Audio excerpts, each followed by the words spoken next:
मित्रांनो, आज आपण एका अत्यंत महत्त्वाच्या, संवेदनशील आणि प्रत्येक कुटुंबाशी संबंधित असलेल्या विषयावर बोलणार आहोत. विषय आहे वडिलोपार्जित किंवा एकत्र मालमत्तेमधील आपला हक्क किंवा हिस्सा. अनेकदा काय होते की वडिलांच्या किंवा आजोबांच्या पश्चात घरातल्या मालमत्तेची वाटणी करायची वेळ येते. पण अशा वेळी घरातील काही लोक, तुमचे भाऊ, काका किंवा इतर सहहिस्सेदार सहकार्य करत नाहीत. ते म्हणतात, आम्ही सही करणार नाही, आम्ही जमीन किंवा घर वाटून देणार नाही किंवा तुला काहीही मिळणार नाही. अशा वेळेस माणूस हताश होतो. त्याला वाटते की जर घरातील इतर लोक तयार नसतील तर मला माझा हिस्सा कधीच मिळणार नाही का?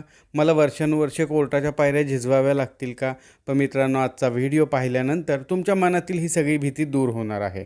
कारण आज मी तुम्हाला सांगणार आहे की जर घरातील लोक किंवा इतर सहहिस्सेदार वाटपासाठी तयार नसतील तरीही तुम्ही कायद्याच्या चौकटीमध्ये राहून तुमचा हिस्सा तुमच्या नावावर कसा करून घेऊ शकता. होय, तुम्ही अगदी बरोबर ऐकलं. कायदा तुम्हाला तुमचा हक्क मिळवून देतो, मग समोरची व्यक्ती कितीही प्रभावशाली किंवा विरोध करणारी का असेना. आजच्या ह्या व्हिडिओमध्ये आपण या विषयाचे सर्व कायदेशीर पैलू, लागणारी कागदपत्रे आणि सोप्या स्टेप्स समजून घेणार आहोत. व्हिडिओ थोडा मोठा आहे, पण मी खात्री देतो की हा व्हिडिओ पाहिल्यानंतर तुम्हाला कोणत्याही वकिलांकडे जाण्यापूर्वी सर्व कायदेशीर प्रक्रियेची अचूक माहिती मिळालेली असेल. त्यामुळे व्हिडिओ स्किप न करता संपूर्ण पहा.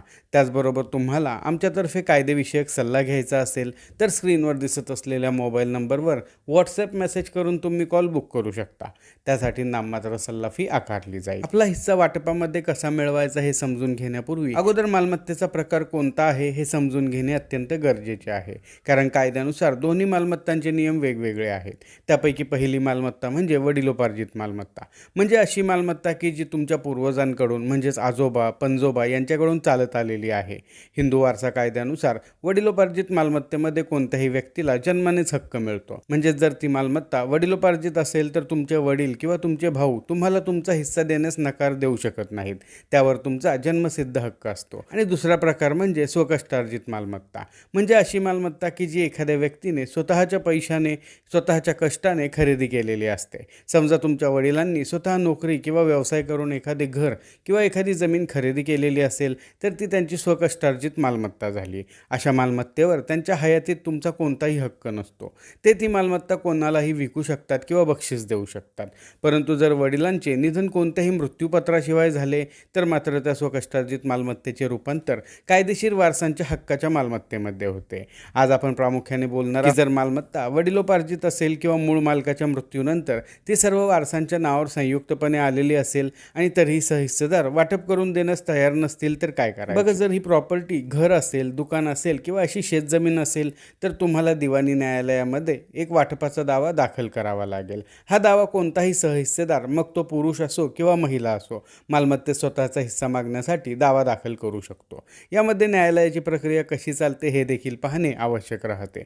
सर्वात प्रथम तुम्ही वकिलांमार्फत दावा दाखल करता. त्यानंतर कोर्ट विरोधी पक्षकाराला म्हणजेच तुमच्या घरातील लोकांना नोटीस पाठवते. जर ते कोर्टात आले नाही तर कोर्ट एकतर्फा म्हणजेच एक्स पार्टी निर्णय घेऊ शकते. आणि जर ते कोर्टात आले, त्यांनी खोटे दस्तऐवज सादर केले, खोटी माहिती सादर केली किंवा खोटे म्हणणे सादर केले तर कोर्ट पुराव्यांची तपासणी करते. वाटपाच्या दाव्यामध्ये दोन प्रकारच्या डिक्री होतात. त्यामधील पहिली डिक्री म्हणजे प्राथमिक डिक्री. म्हणजेच न्यायालय अगोदर हे ठरवते की मालमत्तेमध्ये तुमचा हिस्सा नक्की किती आहे. म्हणजेच 8 हिस्सा आहे, 1/3 हिस्सा आहे का 4 हिस्सा आहे, याला प्राथमिक डिक्री असे म्हणतात. आणि दुसरी डिक्री म्हणजे अंतिम डिक्री. म्हणजेच हा हिस्सा ठरल्यानंतर कोर्टातर्फे ही डिक्री कलेक्टर साहेबांमार्फत तहसीलदारांकडे पाठवली जाते. त्यानंतर तहसीलदार साहेब प्रत्यक्ष मोजणी आणि वाटप तक्ता बनवण्यासाठी ही डिक्री तालुका भूमी अभिलेख यांच्याकडे पाठवतात. त्यानंतर त्यांच्यातर्फे वाटप तक्ता तयार होऊन तहसीलदारांकडे पाठवले जाते आणि अशा प्रकारे वादीला त्याचा हिस्सा वाटपामध्ये वेगळा करून दिला जातो. आता आणखीन एक महत्त्वाचा मुद्दा असाही असतो की घराची वाटणी करणे शक्य नसेल तर काय करायचे. अनेकदा प्रश्न येतो की आमचे एकच छोटे घर आहे, त्यात 2 हिस्से कसे पडणार. अशा वेळेस कोर्ट त्या घराचा निलाव करण्याचा आदेश देऊ शकतात आणि निलावातून जे पैसे मिळतील ते सर्व सहहिस्सेदारांमध्ये त्यांच्या हिस्स्यानुसार वाटून दिले जातात. किंवा तुम्ही इतर सहहिस्सेदारांना त्यांच्या हिस्स्याचे पैसे वगैरे देऊन ते घर स्वतःच्या नावावर संपूर्णपणे करून घेऊ शकता. बघा, ज्यावेळेस घरातील वादाचा विषय येतो त्यावेळेस अनेकदा बहिणींना किंवा मुलींना त्यांचा त्या कुटुंबामधील हिस्सा देण्यास भाऊ किंवा काका नकार देतात. ते म्हणतात, तुझे लग्न झाले आहे, तुला हुंडा दिला आहे, आता तुझा या मालमत्तेमध्ये काहीही संबंध नाही. परंतु कायद्यामधील परिस्थिती अशी नाही. कारण हिंदू वारसा कायद्यामध्ये आलेल्या 2005 सालच्या दुरुस्ती अन्वये मुलींना वडिलांच्या वडिलोपार्जित मालमत्तेमध्ये मुलांइतकाच समान हक्क देण्यात आलेला आहे. मुलगी विवाहित असो अथवा अविवाहित असो, तिचा हक्क संपत नाही.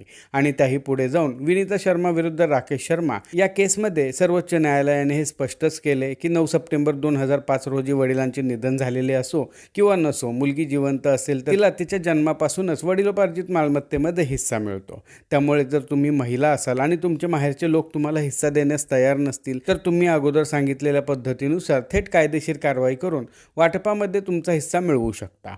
तुमच्या संमतीशिवाय किंवा तुमच्या सहीशिवाय तुमचे भाऊ ती मालमत्ता विकू शकत नाहीत आणि जरी त्यांनी ती मालमत्ता विकली तर ती विक्री कायदेशीररित्या अवैध ठरवली जाऊ शकते. आता तुम्ही विचार करत असाल की हे सर्व करण्यासाठी मला कोणती कागदपत्रे गोळा करावी लागतील आणि खर्च किती येईल. तर बघा, यासाठी आवश्यक कागदपत्रे मालमत्तेचा चालू सातबारा उतारा किंवा प्रॉपर्टी कार्ड असतो, त्यानंतर मालमत्तेचा नकाशा म्हणजेच मोजणी नकाशा, त्यानंतर फेरफार उतारे जे की जुने रेकॉर्ड पाहण्यासाठी आवश्यक राहतात आणि मूळ मालकाचा मृत्यूचा दाखला. त्याचबरोबर कुटुंबाची वंशावळ जी प्रमाणित केलेली असते ती देखील या दाव्यामध्ये आपल्याला दाखल करावी लागते. आता या दाव्यासाठी खर्च किती येतो ते देखील पाहूयात.